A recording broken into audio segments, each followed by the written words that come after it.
हम आगे बढ़ रहा है। और आज जो विषय है, आज जो मुख्य विषय है जिस पे चर्चा होने वाला है, हम करेंगे चर्चा, वह है आध्यात्मिक मार्ग में 3 बाधाएं। आध्यात्मिक मार्ग में चलने वाले साधक के जीवन में वैसे तो बहुत सारी बाधाएं आती हैं, लेकिन सांसारिक रूप से 3 बाधाएं आती हैं। बाह्य रूप से ही यह वर्णन है और ये सुंदरकांड का वर्णन है। तो सुंदरकांड का वर्णन है तो हम पहले सुंदरकांड में प्रवेश करेंगे। रामचरितमानस के सुंदरकांड नामक सोपान में जब हम प्रवेश करेंगे तभी इसकी चर्चा करेंगे। तो आज हम प्रवेश करेंगे, लेकिन अभी भी किष्किंधा कांड में थोड़ा बहुत बचा हुआ है। अंत की कुछ चीजें बची हुई हैं, अंत के कुछ दृश्य बचे हुए हैं, जिनको आज हम देखेंगे और फिर किस प्रकार से आध्यात्मिक मार्ग पर चलने वाले साधकों के लिए 3 बाधाएं आती हैं, उनको हम समझने का प्रयास करेंगे। तो चलिए, सर्वप्रथम हमने जो कथा का जो अंश है, जहां तक हमने सुना था, वह यह था कि भगवान श्री रामचंद्र जी ने बाली का वध किया और फिर तारा को तत्व ज्ञान दिया, और तारा को तत्व ज्ञान देने के बाद सुग्रीव का राज्याभिषेक करवा दिया, अंगद का राज्याभिषेक करवा दिया, अंगद को युवराज बनवा दिया। और इस प्रकार से करते हुए वो आगे बढ़े। फिर चतुर्मास बीता, सुग्रीव अपनी मूढ़ता, अपनी मूर्खता के कारण प्रभु को दिया हुआ वचन भूल गया कि उसे सीता माता की खोज में अपने आप को लगाना था, अपनी सेना को लगाना था। वह भूल गया, और जब भूल गया तो उस समय भगवान राम ने लक्ष्मण जी से कहा कि लक्ष्मण जाओ और उसे कैसे भी समझा कर लाओ। हनुमंत लाल को स्वयं ही स्मरण आ गया, हनुमान जी को स्वयं ही स्मरण आ गया कि भाई सुग्रीव तो अपने वचन भूल गया है। तो हनुमान जी जाते हैं और जाकर सुग्रीव को चारों विधियों से समझाते हैं कि भाई तुम मान जाओ और तुमको अपना भेजना है, सेना भेजनी है, इसके लिए तुम तैयार हो जाओ। सुग्रीव मान जाता है। लक्ष्मण जी आकर बहुत क्रोध करते हैं। तारा और हनुमान जी मिलकर लक्ष्मण जी के क्रोध को शांत करते हैं और सुग्रीव पहुंच जाते हैं श्री रामचंद्र जी के पास। और वहां पहुंचकर अपने गुप्तचरों को भेजते हैं कि जहां जहां भी हमारी सेना है, जहां जहां भी योद्धा वानर है, उन सबको एकत्र करो। सब एकत्र होते हैं, सभा बैठती है, और फिर सुग्रीव वानर यूथों को, वानर टुकड़ियों को, वानर सेना के समूहों को अलग अलग दिशा में भेजते हैं। अंगद को बुलाकर अंगद के नेतृत्व में जामवंत जी, हनुमान जी और नल के साथ दक्षिण दिशा में भेजते हैं कि आप दक्षिण दिशा में जाइए और सीता माता के बारे में पता लगाइए कि वो कहां पर हैं, किस स्थिति में हैं। साथ में सुग्रीव, राजा सुग्रीव यह भी आज्ञा दे देते हैं कि 1 मास से पहले किसी को लौटना नहीं है, और अगर 1 मास से पहले कोई लौटता है और बिना सीता माता की कोई खबर लिए लौटता है तो उसे मृत्यु दंड दिया जाएगा, उसे मृत्यु दंड दिया जाएगा, उसे मृत्यु दंड मिलेगा। इसीलिए कोई इस प्रकार से नहीं लौटेगा बिना कोई खबर लिए, बिना कोई सूचना दिए। अलग अलग दिशाओं में वानर यूथ निकल गए, और इधर अंगद की जो टुकड़ी थी, अंगद के नेतृत्व में, युवराज अंगद के नेतृत्व में जो टुकड़ी जा रही थी, वो धीरे धीरे एक देवी की सहायता से वह समुद्र तट तक पहुंच जाती है। बीच में कई राक्षस मिलते हैं, उनका वध भी करती है। समुद्र तट पर पहुंचकर विशाल समुद्र को देखकर, समुद्र की विशालता देखकर, अथाह सागर को देखकर अब युवराज अंगद का जो मनोबल था वो कमजोर पड़ने लग जाता है कि अब हम कहां ढूंढेंगे। हमारे सामने तो अगर पर्वत होता हम चढ़ जाते, नदी होता हम तैर जाते, लेकिन यह समुद्र इतना विशाल समुद्र है, हम इसे कहां पार पाएंगे। हम तो देख भी नहीं पा रहे हैं कि इसका ओर छोर क्या है। तो समुद्र तट पर पहुंचकर जो वानर सेना थी वो हताश होने लग जाती है, थक जाती है। शरीर से तो थकी है, लेकिन मन का उत्साह भी गिरना शुरू हो जाता है। और वो थक जाते हैं। और ऐसे में युवराज अंगद क्या कहते हैं। गोस्वामी जी रचना करते हैं, इहाँ विचार ही कपि मन माही, बीती अवधि काज कछु नाही, सब मिली कहि परस्पर बाता, बिनु सुधि लय करब का भ्राता। यहां वानरगण मन में विचार कर रहे हैं, अवधि तो बीत गई, 1 मास तो बीत गया, पर काम कुछ ना हुआ। सब मिलकर आपस में बात करने लगे कि हे भाई, अब तो सीता जी की खबर लिए बिना लौटकर भी क्या करेंगे।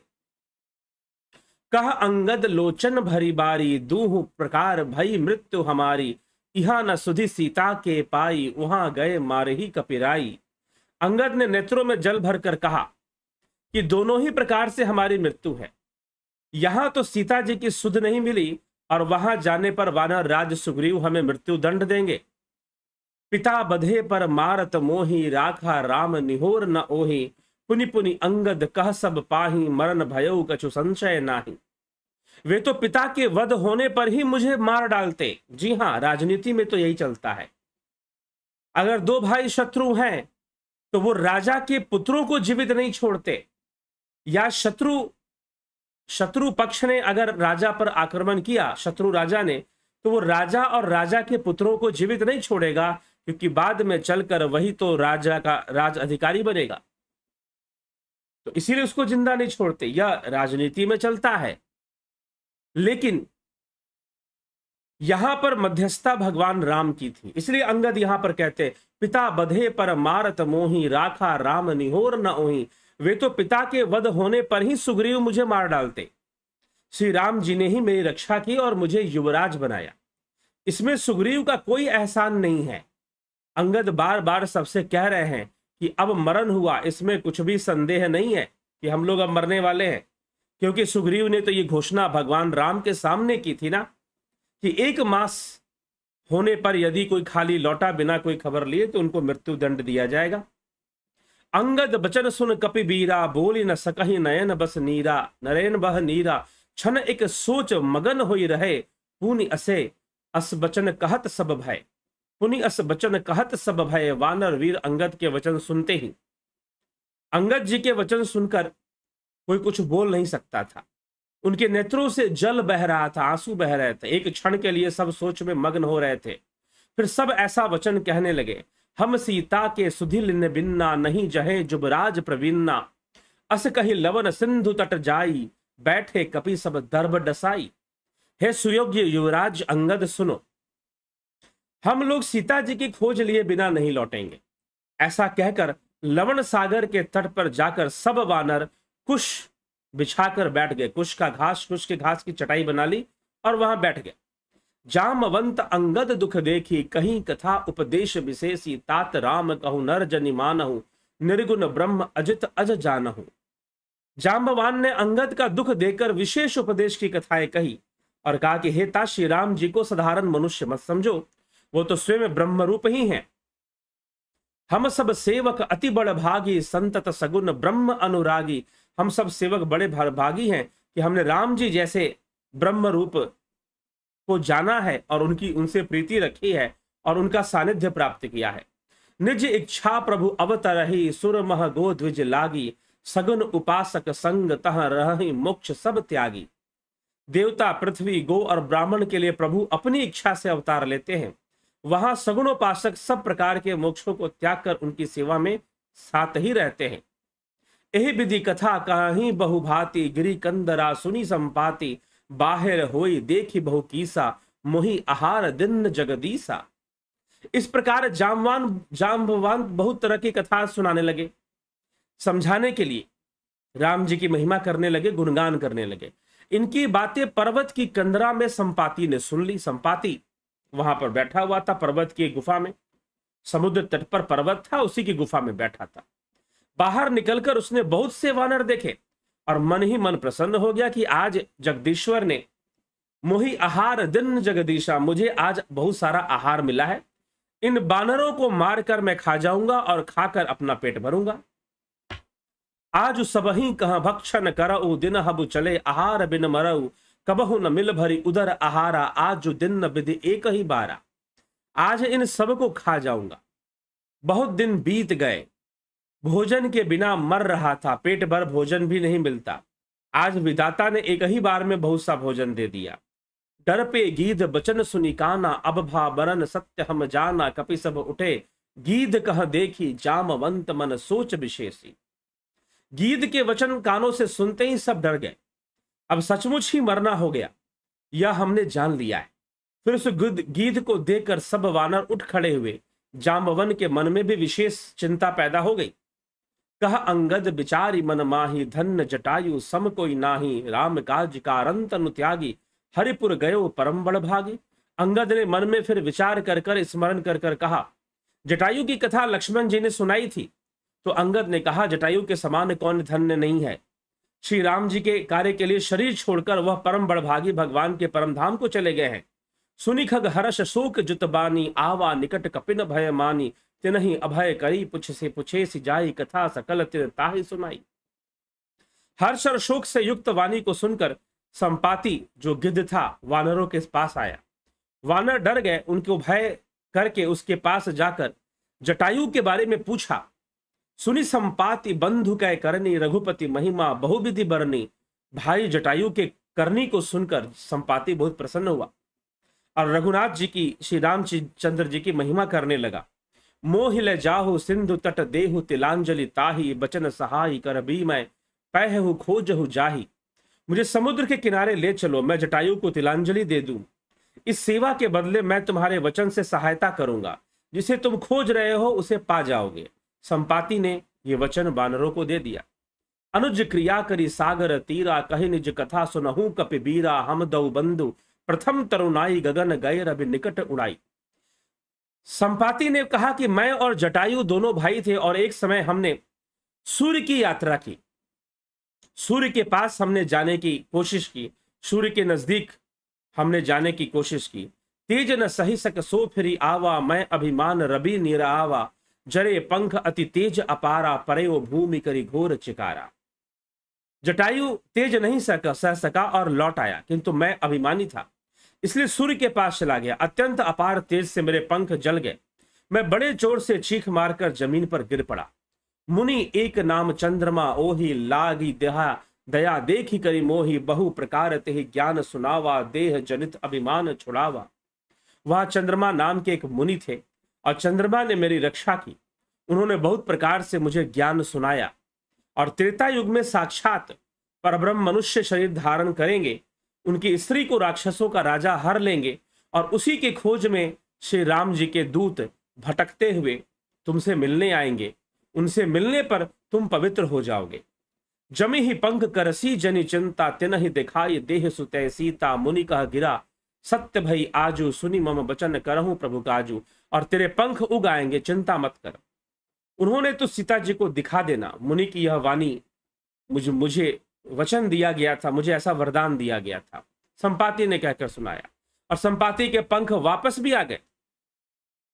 संपाति के पंख वापस भी आ गए और संपाति ने फिर वानरों की सहायता के लिए कहा, गिरि त्रिकूट ऊपर बस लंका, तह रह रावण सहज असंका। तह अशोक उपवन जहां रही, सीता बैठी सोच रत आहे। त्रिकूट पर्वत पर लंका बसी हुई है, वहां स्वभाव से ही निडर रावण रहता है। वहां अशोक नाम का उपवन है, बगीचा है जहां सीता जी रहती हैं। वे सोच में मग्न बैठी हुई हैं। मैं देखूं तुम नाहि, गिदहि दृष्टि अपार। बूढ़ भयो नाता करते हो कछुक सहाय तुम्हार। मैं उन्हें देख रहा हूं, तुम नहीं देख सकते, क्योंकि गिद्ध की दृष्टि बहुत बड़ी होती है, अपार होती है, बहुत दूर तक देखती है। मैं बूढ़ा हो गया हूं, नहीं तो तुम्हारी कुछ तो सहायता और कर देता।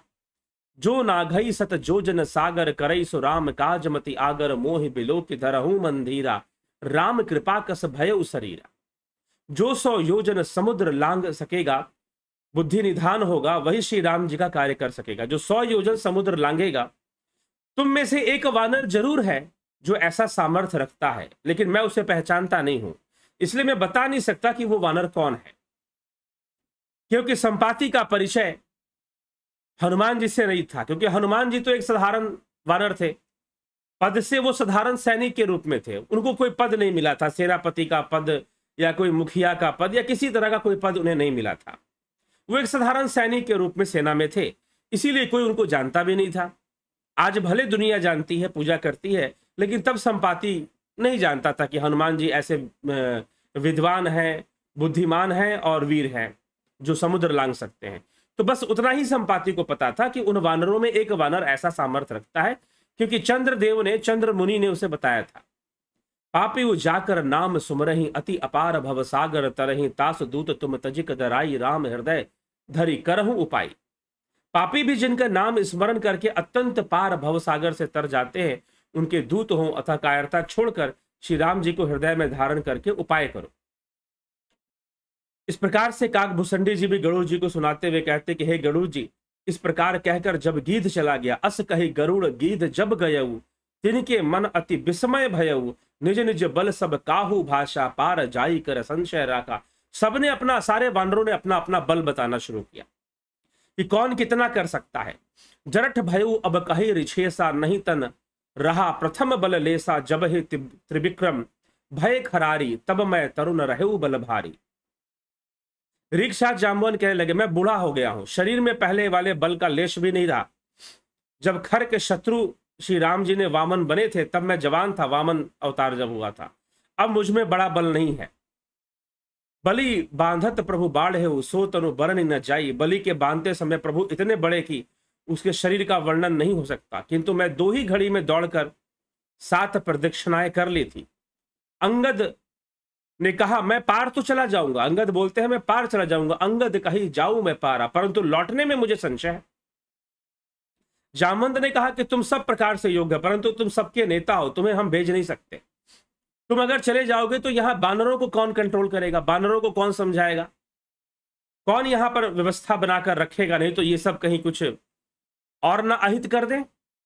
कही ऋषपति सुनु हनुमाना, का चुप साधि सह रहु बलवाना, पवन तनय बल पवन समाना, बुद्धि विवेक विज्ञान निधाना। तब जामवंत जी की नजर हनुमान जी पे गए कि जो चुपचाप बैठे हुए, चुपचाप अलग थलग जाकर चिंता में बैठे हुए हैं। एक चट्टान पर जाकर हनुमान जी ऐसे करके बैठे हुए सोच रहे हैं, विचार कर रहे हैं कि भाई मुझे करना क्या है, मैं क्या कर सकता हूं और मैं क्या नहीं कर सकता हूं।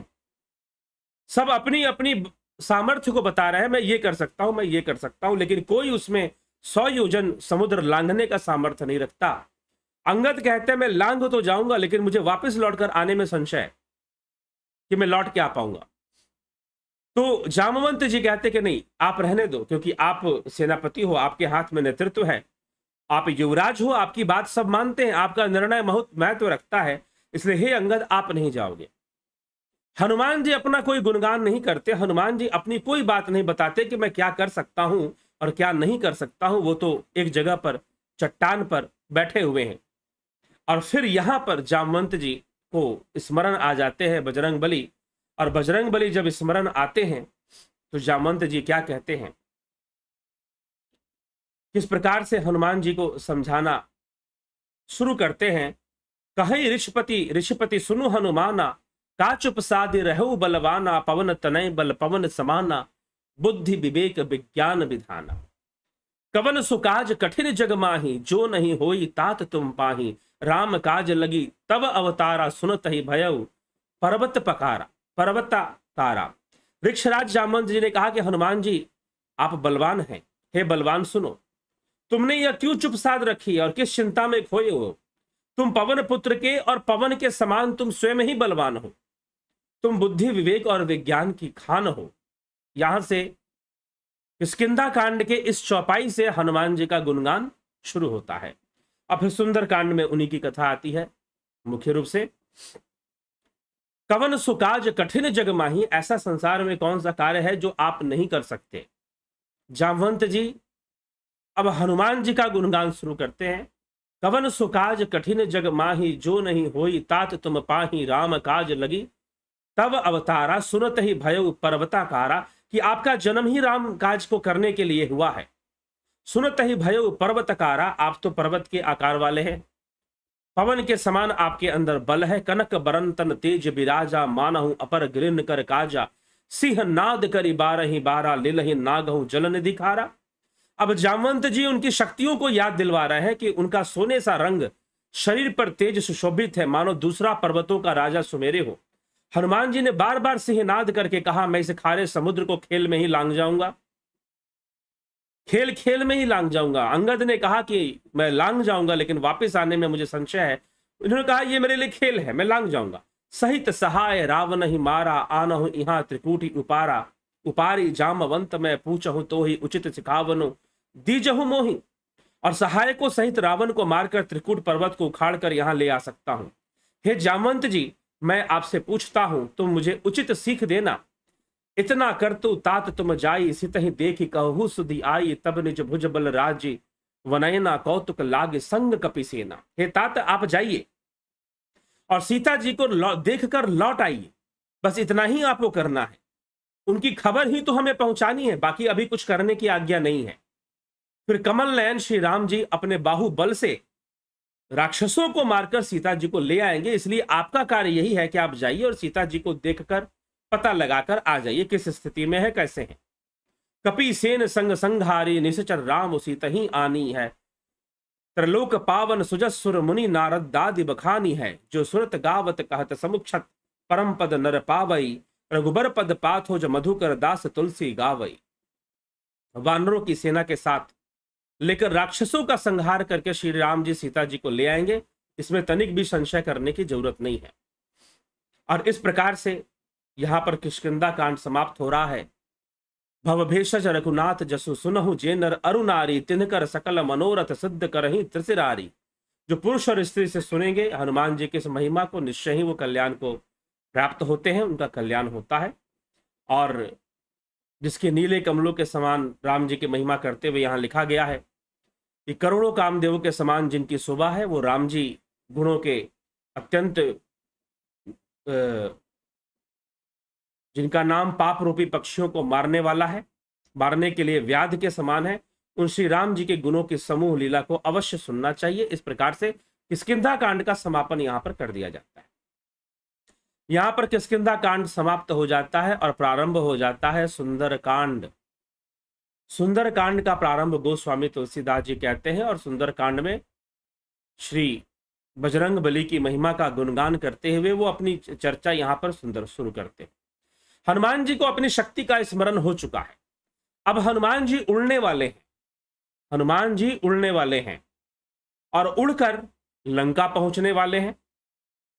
तो गोस्वामी तुलसीदास जी बजरंग बली की वंदना करते हैं। अतुलित बलधामम हेम शैलाभ देहम धनुज वन कृशानुम, ज्ञानिनाम अग्रगण्यम सकल गुण निधानम, वानरानामधीशम रघुपति प्रिय भक्तम वात जातम नमामि। अतुलित बलधामम, जो अतुल बल के, अतुलित जिनका बल अतुलनीय है। हेम शैलाभ देभम, सोने के पर्वत के समान वो हैं, सुमेरु पर्वत के समान उनके शरीर की कांति है। दैत्यों का, धनुजों का विनाश करने वाले हैं, सकल गुण से भरे पड़े हैं, ज्ञानी हैं, तत्वज्ञानी हैं। वानरा नामधीशम, वानरों में भी वानरों के ईश्वर हैं। रघुपति प्रिय भक्तम वात जातम नमामि, और वात जातम पवन पुत्र हैं। वात मतलब वायु, वायु के पुत्र हैं। अब यहां से गोस्वामी तुलसीदास जी फिर से इस प्रसंग को लिखना शुरू करते हैं। तो देखिए, अब यहां पर एक घटना घटती है। हनुमान जी उड़ते हैं, लेकिन किस प्रकार से उड़ते हैं? तो गोस्वामी तुलसीदास जी ने बहुत सुंदर तरीके से इस घटना का वर्णन किया कि वो उड़ते किस प्रकार से। तो आइए उसको भी सुनते हैं। जामवंत के बचन सुहाए, सुनि हनुमंत हृदय अति भाए। तब लगी मोहि परखेउ तुम भाई, सही दुख कंद मूल फल खाई। जामवन के सुंदर वचन सुनकर हनुमान जी बहुत ही प्रसन्न हुए और कहा कि तुम सब लोग यहां पर, सबको कहा, सभी वानरों से कहा कि तुम लोग दुख सहकर, थोड़ा कष्ट सहो, कंद मूल खाकर यहीं पे रहो और मेरी राह देखना जब मैं वापस लौटकर ना आ जाऊं। इस तरह से हनुमान जी ने सारे वानरों को समझा कर कहा। जब लगी आऊं सीता ही देखी, होई हु काज मोहि हरस विशेषी। यह कही नाई सबिन कहु माता, चले वो हर्षि ही धरि रघुनाथा। सिंधु तीर एक भूधर सुंदर, कौतिक कूदि चढ़े उताऊ। पर बार बार रघुवीर समारी, तरके पवन तनय बल भारी। जामवन के सुंदर वचनों को सुनकर हनुमान जी के हृदय को बहुत ही भाया और वो चल पड़े।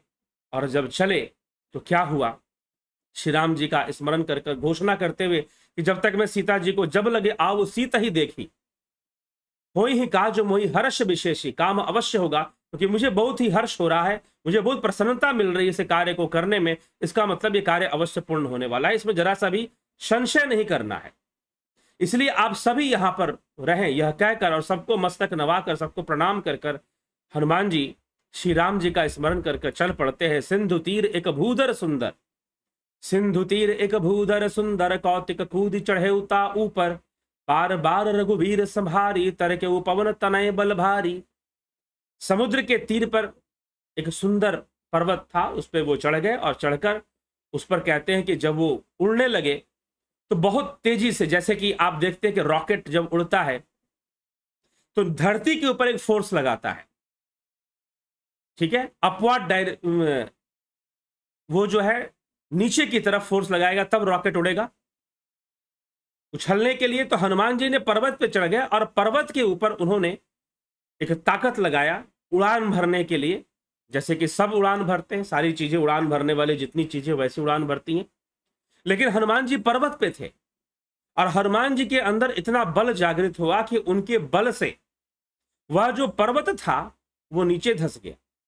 सिंधु तीर एक भूधर सुंदर, कौतुक कूद चढ़े उता ऊपर, बार बार रघुबीर संभारी, तरके पवन तनय बल भारी। जहि गिरि चरण देई हनुमंता, चले सुगा पाताल तुरंता।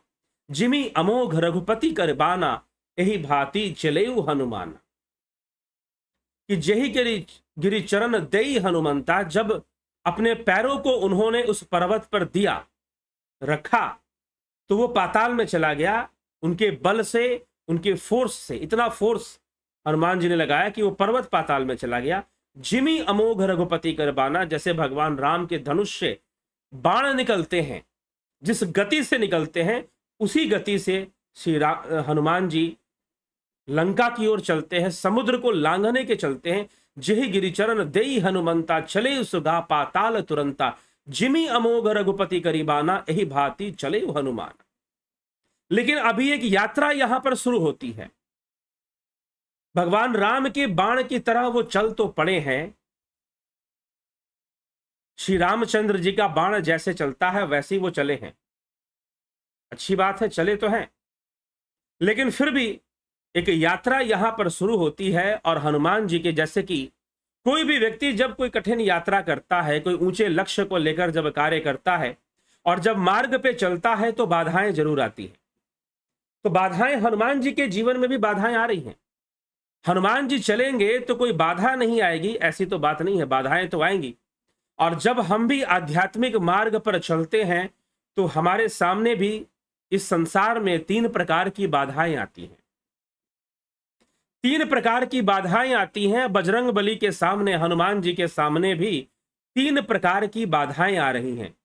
वो कौन सी बाधाएं हैं, उन बाधाओं को समझना जरूरी है। मान लीजिए कि हनुमान जी, ये पूरा सुंदर कांड की जो घटनाएं हैं, चाहे हनुमान जी समुद्र लांघ रहे हैं, चाहे बजरंग बली वहां जाकर लंकनी को समझा रहे हैं, लंकनी को मुष्टिका प्रहार कर रहे हैं, या फिर हनुमान जी विभीषण जी से मिल रहे हैं, या फिर सीता माता से मिल रहे हैं और वहां पर लंका में लंका दहन कर देते हैं। ये जितनी भी घटनाएं घट रही हैं और वहां से फिर वापस लौट कर आना, फिर विभीषण जी का भगवान राम से मिलना, ये सुंदर कांड में जितनी भी घटना है सब बहुत ही आध्यात्मिक रहस्यों को लिए हुए है। तो बजरंग बली यहां पर उड़ते हैं और जब बजरंग बली उड़ते हैं तो उनके मार्ग में सर्वप्रथम एक बाधा आती है। और वो बाधा क्या है? प्रत्येक आध्यात्मिक जीवन को जीने वाले या आध्यात्मिक मार्ग पर चलने वाले लोगों के जीवन में इस प्रकार की बाधा जरूर आती है। और वो बाधा क्या है? जलनिधि रघुपति दूर बिचारी, तय मैनाक हो ही श्रमहारी। जिमी अमोघ रघुपति कर बाना, यही भांति चले हनुमाना। हनुमान जी तो बाण की तरह चले, बाण की तरह, जैसे भगवान राम के धनुष से बाण निकला हो वैसे हनुमान जी चल पड़े। लेकिन एक बाधा आ गई। बाधा क्या आ गई? जलनिधि रघुपति दूत बिचारी, तय मैनाक हो ही श्रमहारी। तब मैनाक जी सामने आ गए, मैनाक पर्वत सामने आ गए और मैनाक पर्वत ने हनुमान जी से विनती की कि हे रामदूत, हे रामदूत हनुमान, मैंने आपकी बहुत महिमा सुनी है, और आप इस महान कार्य को करने जा रहे हैं, राम काज को संवारने जा रहे हैं। मेरी आपसे विनती है कि आप कुछ देर के लिए मेरे यहां पर विश्राम कीजिए, मेरा आतिथ्य स्वीकार कीजिए। अब आप सोचेंगे भाई ये बाधा, इसको कैसे बाधा कह सकते हैं, इसको कैसे बाधा कह सकते हैं? जी हां, यह एक बाधा है। जब आप भक्ति के मार्ग पर चलते हो, भक्ति योग के मार्ग पर चलते हो, आध्यात्म के मार्ग पर जब आप चलते हो, तो 3 प्रकार की बाधाएं आती हैं। एक बाधा है सतोगुनी बाधा, एक बाधा है रजोगुनी बाधा, और एक बाधा है तमोगुनी बाधा, तामसिक बाधा।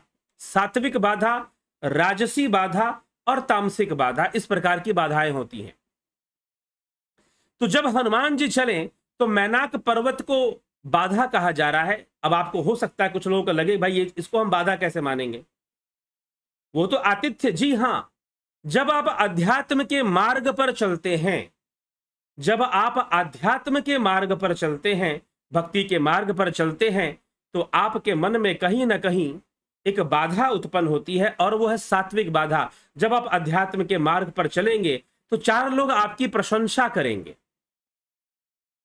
4 लोग आपकी प्रशंसा करेंगे, 4 लोग आपका गुणगान करेंगे, 4 लोग हो सकता है आपको चरण स्पर्श करें, कुछ ज्यादा ही आध्यात्मिक बातें करेंगे तो 4 लोग आपको गुरुजी भी कहेंगे, आपको सज्जन समझेंगे, आपको अपने घर पे बुलाएंगे, आइए हमारे घर खाना खाइए, बैठिए, आपको सम्मान देंगे, आपको सत्कार देंगे, आपको सम्मान और सत्कार मिलेगा। आज हनुमान जी राम काज करने के लिए निकले हैं, तो आज उनको सम्मान मिल रहा है, सत्कार मिल रहा है। मैनाक पर्वत सामने आ गए, पार्वती जी के बड़े भाई मैनाक देव समुद्र के पर्वतों के राजा बने, वो माता पार्वती के बड़े भाई थे।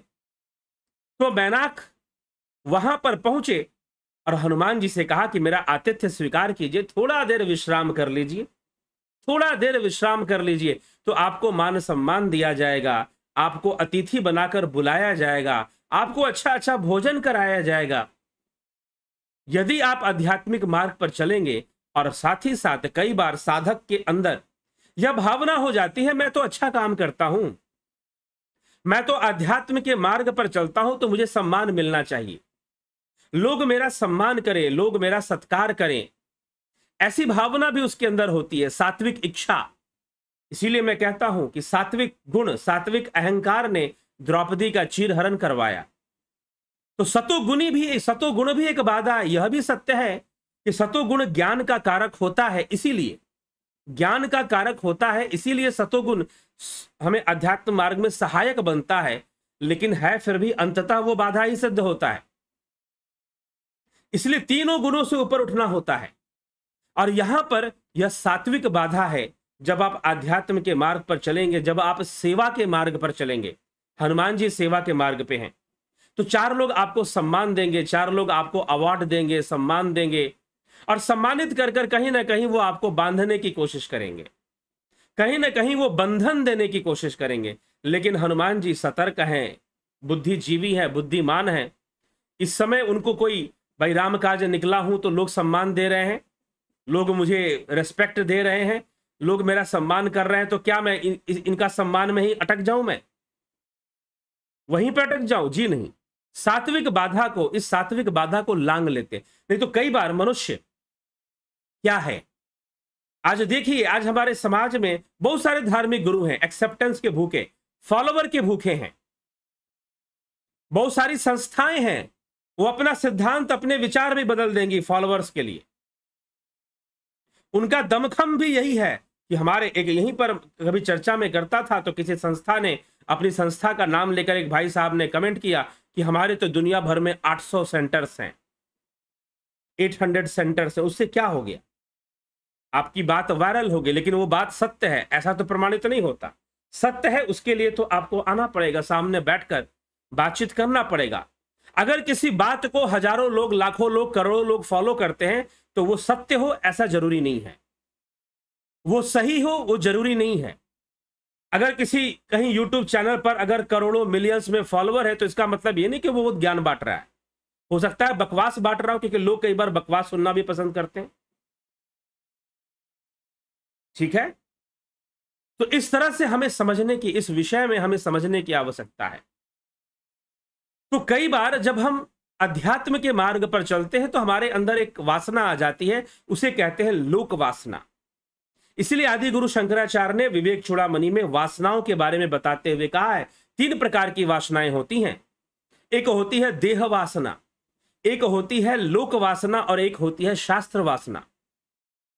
शास्त्र वासना होती है तो और लोक वासना होती है। तो ये जो वासना है लोक वासना कि लोग हमें एक्सेप्ट करेंगे और हम सबके गुरु बनेंगे और हमारा मिशन बहुत बढ़ेगा और हम ये करके दिखा देंगे, वो करके दिखा देंगे, पूरी दुनिया आएगी। तो इस तरह की, ठीक है, प्रचार तो करना ही चाहिए, धर्म का प्रचार होना चाहिए, अध्यात्म का प्रचार होना चाहिए, इसमें कोई संशय नहीं है। लेकिन लोक वासना के साथ प्रचार करना उचित नहीं है और वो हानि करता है। और यहां पर हनुमान जी को क्रेडिट मिल रहा है। मैनाक पर्वत एक बाधा बनकर आया है, सात्विक बाधा बनकर कि आई और प्रेम का बाधा है। और ज्यादातर लोग इस बाधा में फंसते हैं। ज्यादातर लोग जो दूसरी बाधाएं हैं, जिसको हम कहते हैं काम वासना की बाधा है, क्रोध की वासा है, इंद्रियों की बाधा है, उन बाधाओं से वो कई बार बच जाते हैं। इसलिए कबीर साहिब ने कहा, माया तजे तो क्या तजे, मान तजा नहीं जाए। मान भय मुनिवर गले, नारद मुनि भी गल गए मान के कारण। कामदेव पर विजय प्राप्त किया, लेकिन मान के कारण नारद को भी गलना पड़ा। मान भय मुनिवर गले, मान सबन को खाए। तो इसी, लेकिन हनुमान जी इस मामले में चतुर हैं। यह कुवेश साधु सन मानो, जिम जग जामवंत हनुमानु। ऐसे ही नहीं कह दिया तुलसीदास जी ने। वो योद्धा वेश धारण कर, दबंगों वाला वेश है उनका, कुवेश धारण करके भी वो संत हैं। वो संत हैं क्योंकि उनके अंदर मान लेने का कोई भावना नहीं है, काम करने की भावना है, कार्य होना चाहिए। सारी दुनिया मुझे मान सम्मान देगी, सारी दुनिया मुझे मान प्रदान करेगी, इस चीज की कामना उनके अंदर नहीं है, उनके अंदर नहीं है।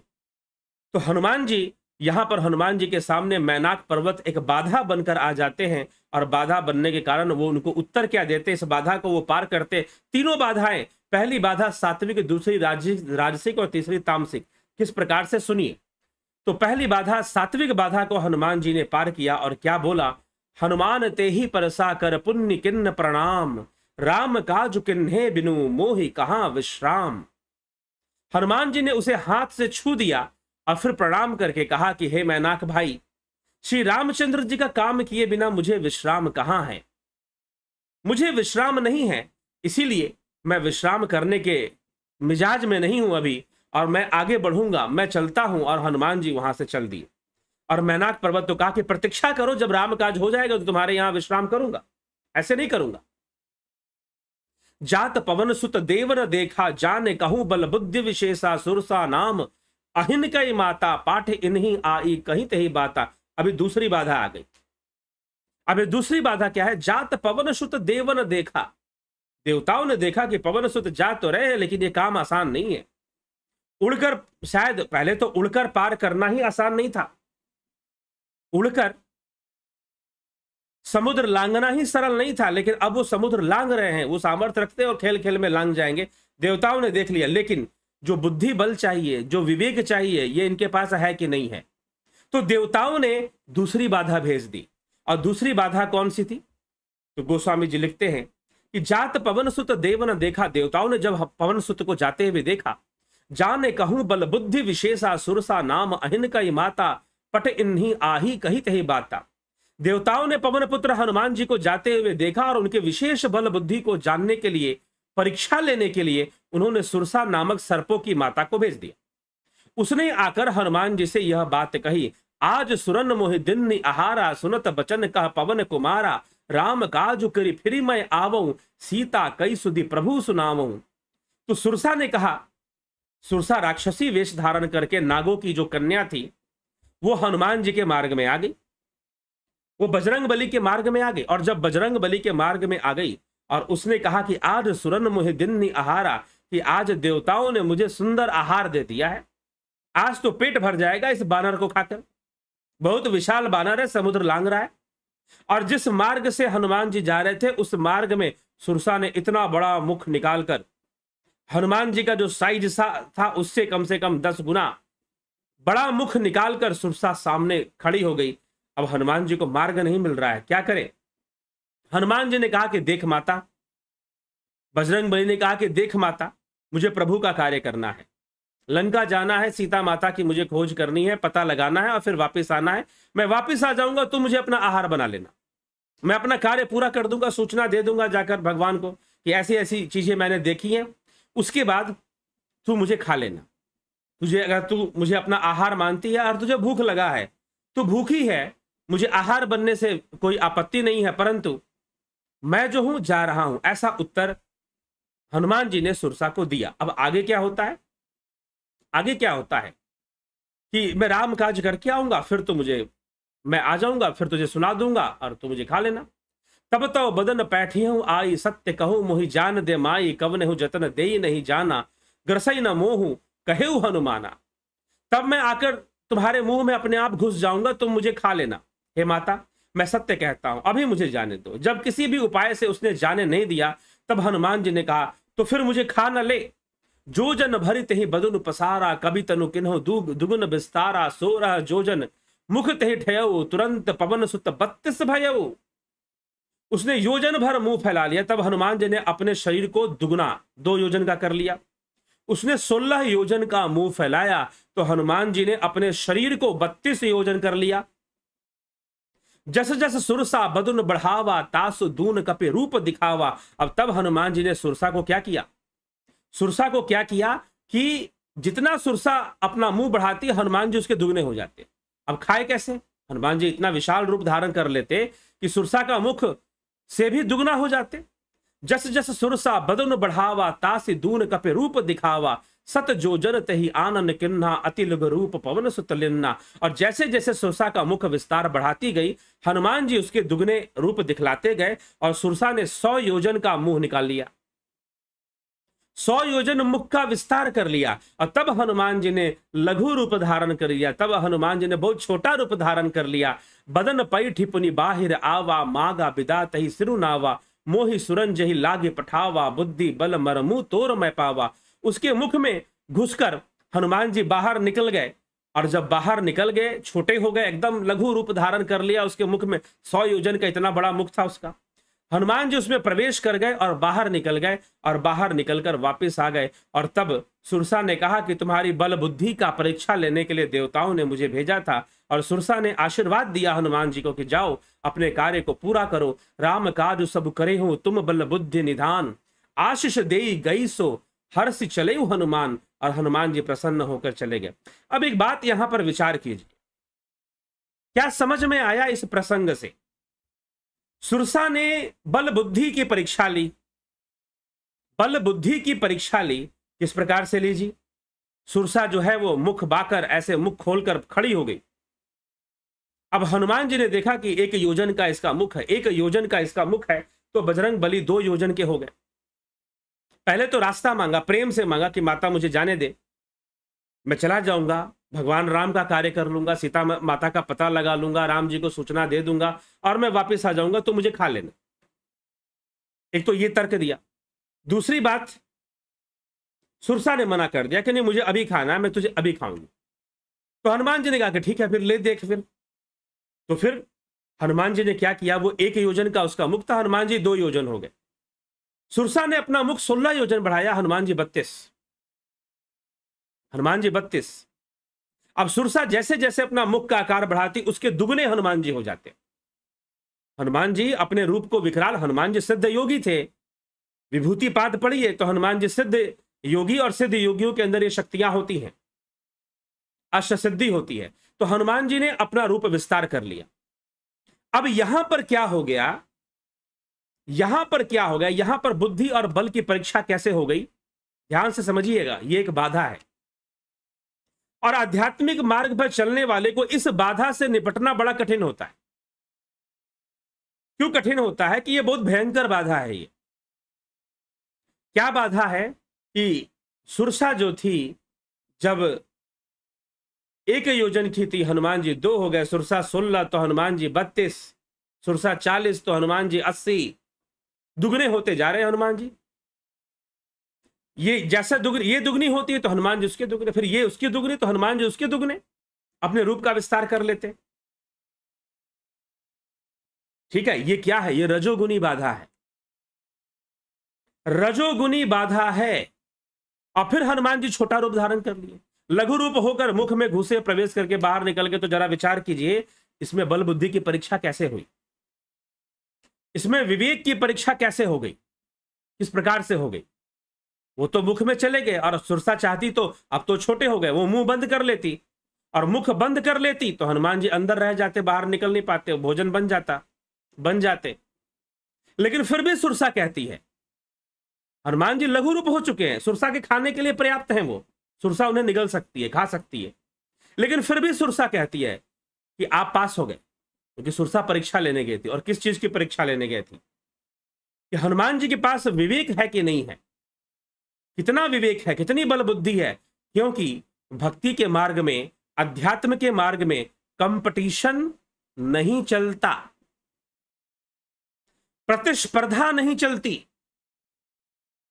ध्यान रखिएगा, अध्यात्म के मार्ग में, सेवा के मार्ग में प्रतिस्पर्धा नहीं चलती है, कंपटीशन नहीं चलती है। और हनुमान जी ने क्या शुरू कर दिया? कंपटीशन शुरू कर दिया। सुरसा 10 तो हनुमान जी 20, सुरसा 40 तो हनुमान जी 80। जैसे जैसे सुरसा अपना रूप बढ़ाती है, हनुमान जी दुगने हो जाते हैं। ये क्या चल रहा है? अच्छा भाई, तेरी बिल्डिंग इतनी बड़ी, मैं इससे भी बड़ी बिल्डिंग ऊंची करूंगा। अच्छा, संसार में लोग यही सब तो करते हैं ना, कंपटीशन चलता है, संसार में प्रतिस्पर्धा चलती है, संसार में कंपटीशन चलता है। अच्छा, तू ये करके दिखाएगा तो मैं वो करके दिखाऊंगा। तूने इतनी महंगी गाड़ी खरीदी, 5 लाख की गाड़ी खरीदी, मैं 10 लाख वाली खरीद के दिखाऊंगा। पूरे मोहल्ले में मुझसे महंगी गाड़ी किसी के पास होनी नहीं चाहिए। तो ये जो कंपटीशन की भावना है, प्रतिस्पर्धा की भावना है, ये अध्यात्म के मार्ग पर चलने वाले लोगों में नहीं होना चाहिए।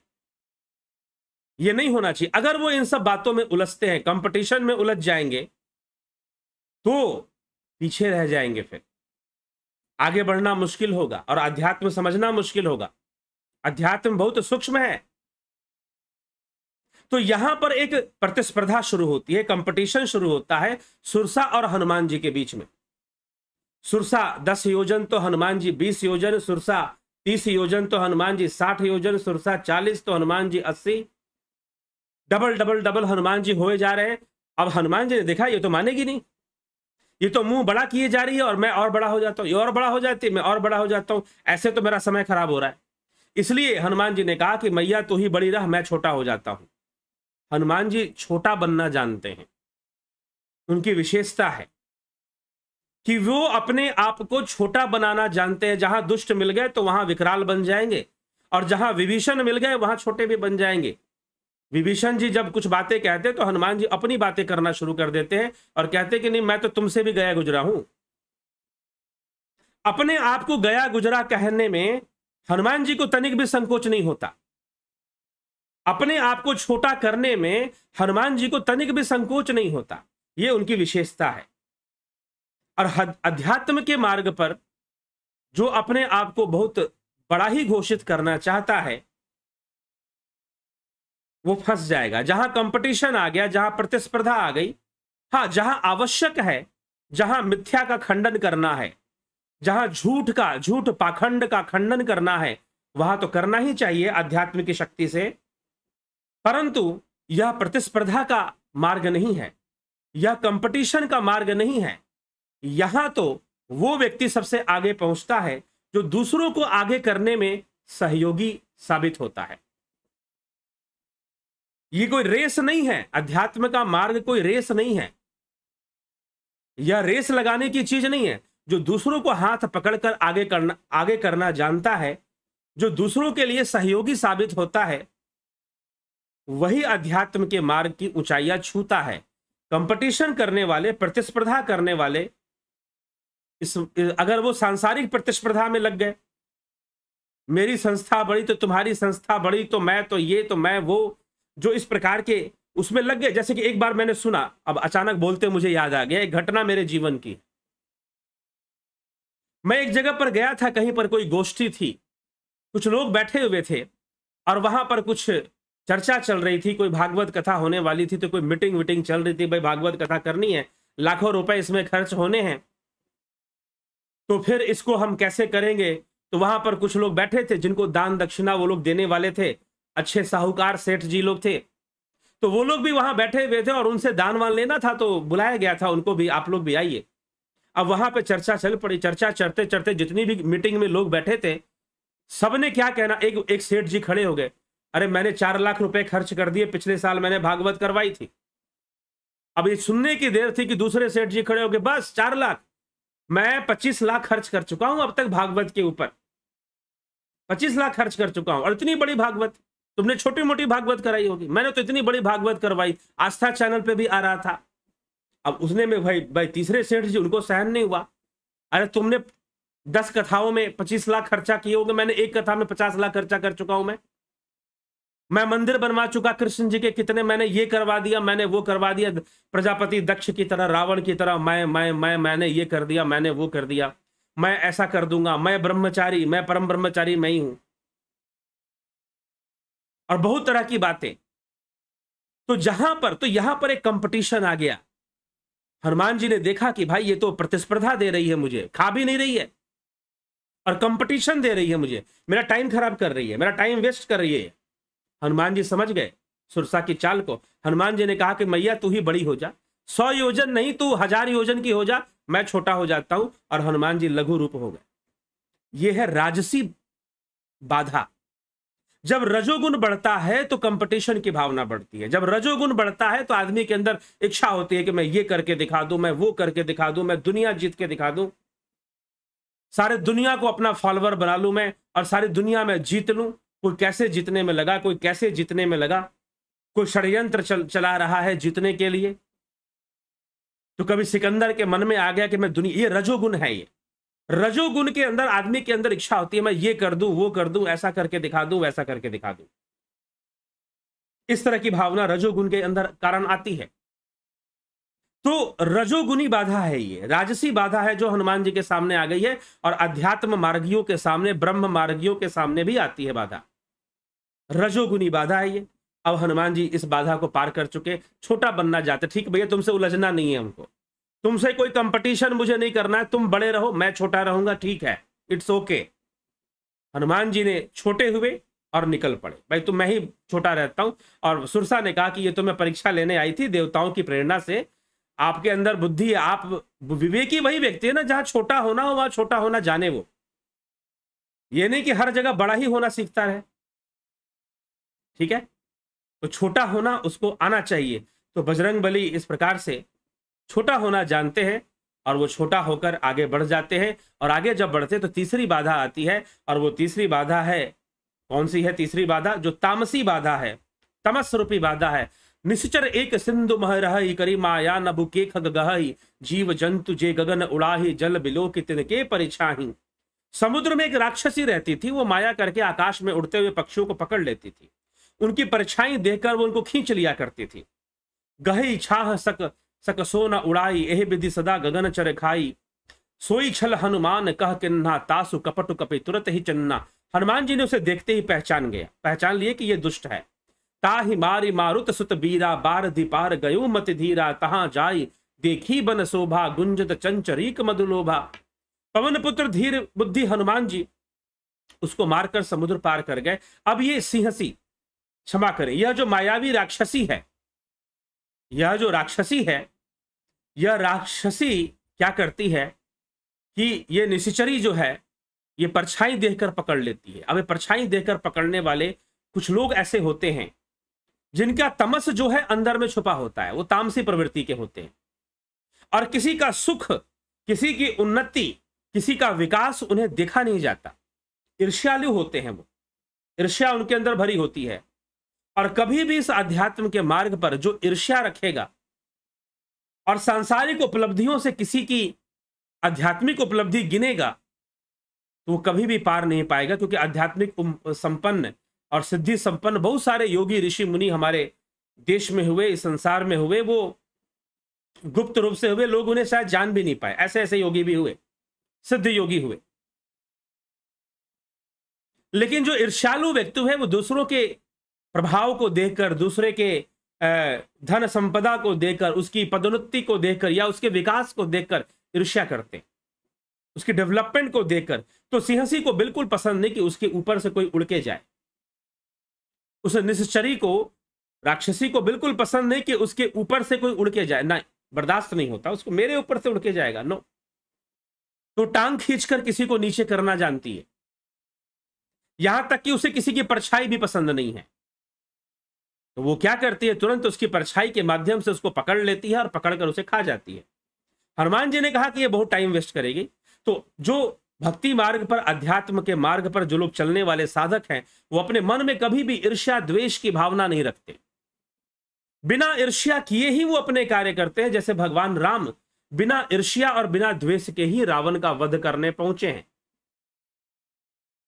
वो तो बस एक कार्य कर रहे हैं, एक लीला, एक प्रकृति का कार्य कर रहे हैं। कार्य जरूर करते हैं लेकिन ईर्ष्या नहीं करते, मन में ईर्ष्यालु भाव को नहीं लाते हैं। और यही तमोगुण है, ईर्ष्या रूपी तमोगुण, जो कि राक्षसी के अंदर है। और वो तमोगुण क्यों? क्योंकि वो कहीं से जाती आती नहीं, वहीं बैठी रहती है समुद्र में।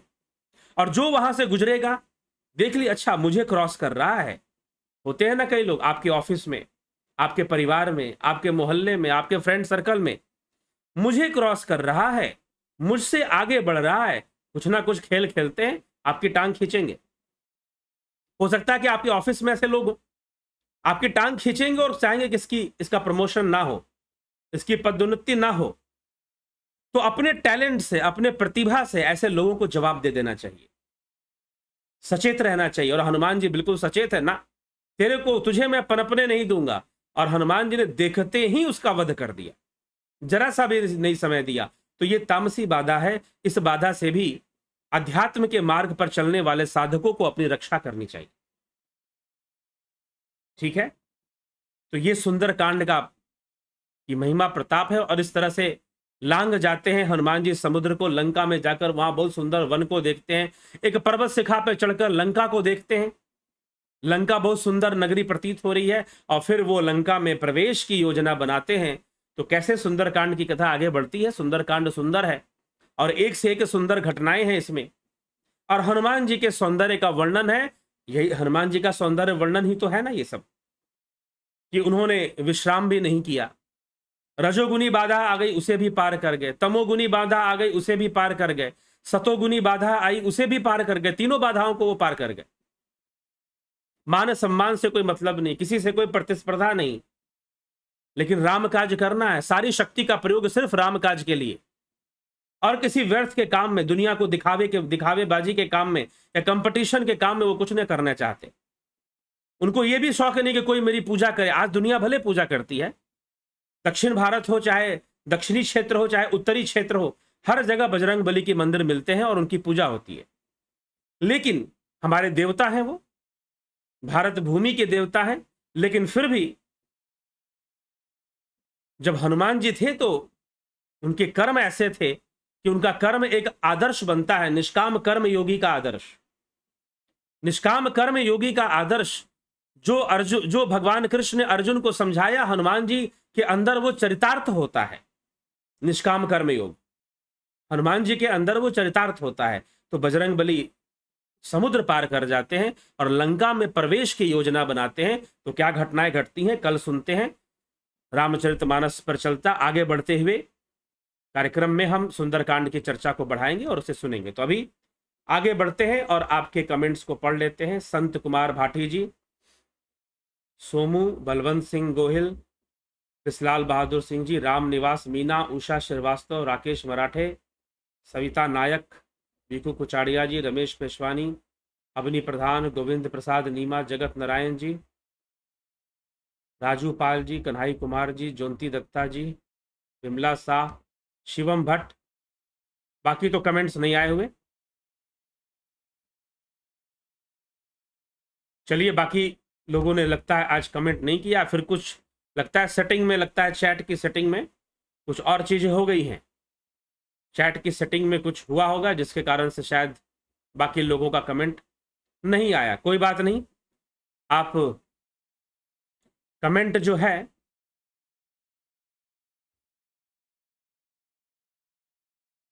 कर सकते हैं। सेटिंग तो सब बराबर है, कहीं पर कोई दिक्कत नहीं है। कमेंट आप कर सकते हैं, कमेंट जरूर करिए, लाइक भी जरूर करिए, क्योंकि आपके कमेंट्स आदि करने से, अधिक कमेंट होने से रिकमेंडेशंस भी बढ़ती हैं।